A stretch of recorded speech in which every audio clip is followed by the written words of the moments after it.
আসসালামু আলাইকুম, সকলে কেমন আছেন? আশা করি ভালো। আপনাদের দোয়ায় আমিও আলহামদুলিল্লাহ ভালো আছি। আজকে মূলত আমি আছি উত্তরা সেন্টারে। মেট্রো রেলে টিকিট কাটছে আমার হাজব্যান্ড এবং আমার বাবু দুজনে মিলে। দেখছেন দুজনে খুব ব্যস্ত, অনেক লম্বা একটা লাইনে দাঁড়ায় আছে। তো আমরা অপেক্ষা করছি ট্রেনের জন্য। সো যখন মেট্রো রেল আসবে তখন আমরা উঠে যাব এবং আজকে সারাদিন ঘুরে ঘুরে আপনাদের সাথে শেয়ার করব। সো আমরা আসছি উত্তরা সেন্টারে লেক ভিউ পার্কে। তো ওখানে আমরা ভিউ নিচ্ছি এবং ফুচকার জন্য অপেক্ষা করছি। সো যখন ফুচকা আসবে তখন আপনাদের সাথে শেয়ার করব। তার আগে এই তো ভিউ নিচ্ছি, পরিবেশটা খুব সুন্দর, মনোমুগ্ধকর এবং সাথে মিষ্টি হাওয়া। তো তীব্র গরমের মধ্যে এই হাওয়াটা খুবই ভালো লাগছিল, খুব এনজয় করছিলাম। তো এরপর অপেক্ষার পর আসছে ফুচকা। তো আমার বাবু এবং তার বাবা দুজন মিলে খুব এনজয় করছে ফুচকাটা। আমার বাবু তো খুবই সুন্দর, খুব মজা করে খাচ্ছে, আর আমিও খাওয়ার পর হ্যাভি টেস্ট। তো এই তো খাওয়া দাওয়া শেষ। এরপর আমার হাজব্যান্ড বলতেছে চলো আমরা সুখের তরীতে, স্বপ্ন তরীতে উঠি। তো তরী বলতে যে বোটে উঠি। তাই আমি বলছি না, এর আগে তো উঠছি, তো এখন আর উঠবো না, সন্ধ্যা হয়ে যাচ্ছে, আজান দেবে, তো এখন আর উঠবো না। তো আর উঠিনি। তো আপনাদের সাথে একটু শেয়ার করলাম।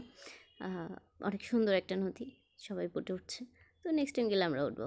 তো এরপর আমার হাজব্যান্ড বললো যে ঠিক আছে, যদিও উঠলা না, তা একটু রেল লাইনে উঠো, রেলগাড়িতে উঠো। তো উঠলাম। তো এরপর আমরা ঘোরাঘুরি শেষে এরপরে আমরা চলে আসছি উত্তরা সেন্টারের একটা খাবার মিলন মেলা যাকে বলা হয়। তো যদিও নামটা আমি এখন ভুলে গেছি। সো পরে আরেক সময় যখন যাবো তখন আপনার সাথে পুরো ভিউটা শেয়ার করব। তো আমরা হালকা খাওয়া দাওয়া করার জন্য যখন গেলাম তখন আর কি দেখলাম বিশাল একটা আয়োজন, সকল মানুষের ভিড়। তো আমরা ঘুরে ঘুরে দেখছিলাম কী খাওয়া যায়, কী খাওয়া যায়। তো একটা দুইটা তিনটা তো না, খাওয়ার রেস্টুরেন্ট অনেক, হিউজ পরিমাণ, খোলা আকাশের নিচে মানুষের জনসমাগম।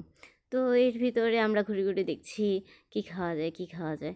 তো এরপরে দেখলাম সামুদ্রিক খাবার দাবারও এখানে আছে। আপনার সি ফুডের বন্দোবস্ত করে রাখছে ওনারা। আপনি এখানে যা মন চায় তাহাই খেতে পারবেন, এরকম আর কি।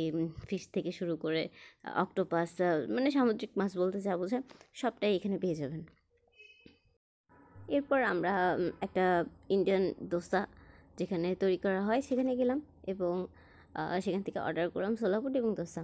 তো আমাদের দোসাটা তৈরি হচ্ছে, দেন যখন রেডি হয়ে যাবে এরপর আমরা খাবো। তারপর খাওয়া দাওয়া শেষে বিদায় নেব। আজকের মতো ব্লগ এখানে থাকুক, আমাদের দোসাটাও রেডি হতে। বাই বাই, টাটা, আল্লাহ হাফেজ।